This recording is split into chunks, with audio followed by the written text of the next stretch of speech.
Europe.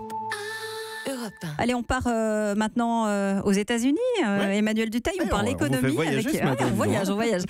C'est une nomination très attendue là-bas, forcément, celle du nouveau patron de la Banque centrale américaine. Oui, alors j'ai vraiment conscience, vraiment, que vous ne vous êtes pas réveillé ce matin en vous disant tiens, au fait, qui va être le prochain patron de la Fed? Vous êtes peut-être même nombreux à vous dire en ce moment même, je ne connais pas l'actuel et ça ne change pas ma vie.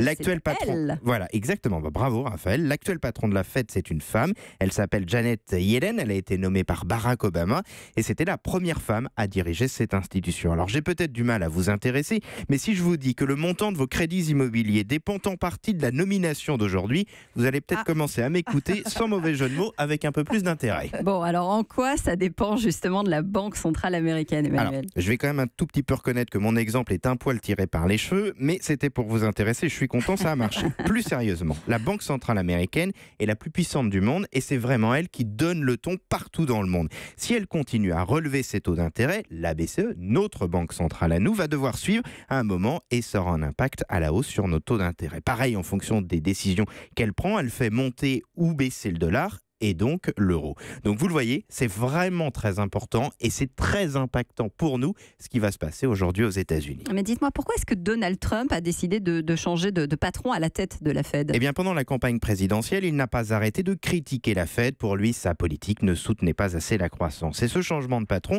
va être une petite révolution. Traditionnellement, le président élu renouvelle le mandat du gouverneur nommé par son prédécesseur. Ça permet de souligner l'indépendance de l'institution. Mais là, on devrait, selon tous les experts américains, rompre avec cette tradition. Ce serait une sacrée surprise si Janet Yellen devait être reconduite. Selon les médias américains, c'est un dénommé Jerome Powell qui tiendrait la corde. C'est un républicain.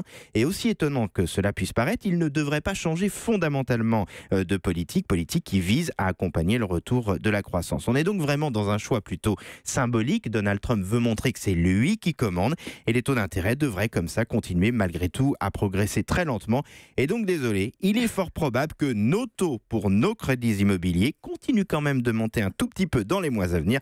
Ouf, je retombe un peu sur mes pattes quand même. Vous n'avez pas trop de doutes quand même. Ça va, vous n'avez pas décroché? Non, on vous a écouté. C'est surtout que nos taux d'intérêt vont augmenter, quoi. C'est Ouais, ça, vous avez le retenu problème. que ça, Bah quoi. oui. Oui, vous nous avez encore sapé le moral. Bravo. Très doucement. Europe. Europe 1.